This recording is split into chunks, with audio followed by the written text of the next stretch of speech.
We know life can be chaotic and messy, especially during these times of COVID-19. So a new book is aiming to get you off on the right foot for the year 2020. We have Michele Vig, founder of organizing service Neat Little Nest. She's here sharing her secrets of organizing not only your physical space, but also your head space. The book, as you can see, is called The Holistic Guide to Decluttering. Michele joins us live on Skype this morning. Thanks for being with us today.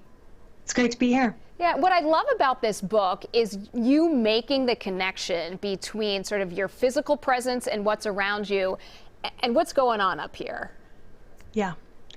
You know, one of the things that I really wanted to showcase in the book is that physical, time, and mental clutter, they're all linked, and that it's really important to work on each of them, because most people have spent a lot of time working on their physical clutter, the clutter they can see.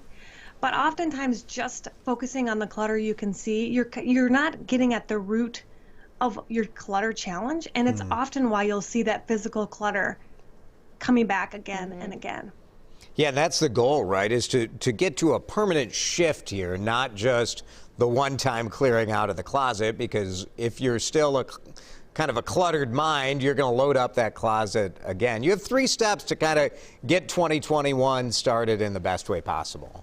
Yes. For physical clutter, I would say if you haven't yet done your decluttering marathon, and that means decluttering your entire house, all the spaces, do that first. And if you need help, I do have a free checklist on neatlittlnest.com where you can go, category by category by category and know when you've finished that. So that's what I would recommend for physical clutter. Do the marathon. For time clutter, oh, go ahead. No, go ahead. Yeah, time clutter. Yeah, for time clutter, that looks like an overbooked calendar or overcommitments. I recommend really taking time to plan out your day, prioritize what's important to you, have it written somewhere so you know what you're looking to achieve in that day.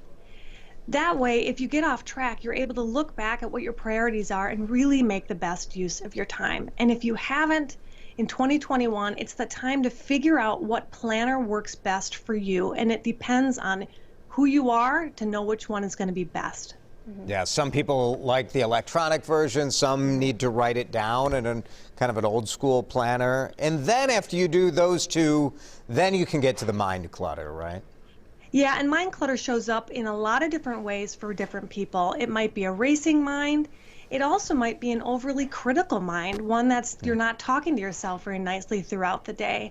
And it could also be a mind that has to make so many decisions that it's just really fatigued. So depending on what you're facing with your mental clutter, my first recommendation for everybody is to get in tune with your body, because that usually is telling you when you're off balance. And if anything else, take really deep breaths when you're feeling yourself, either your mind racing or off balance.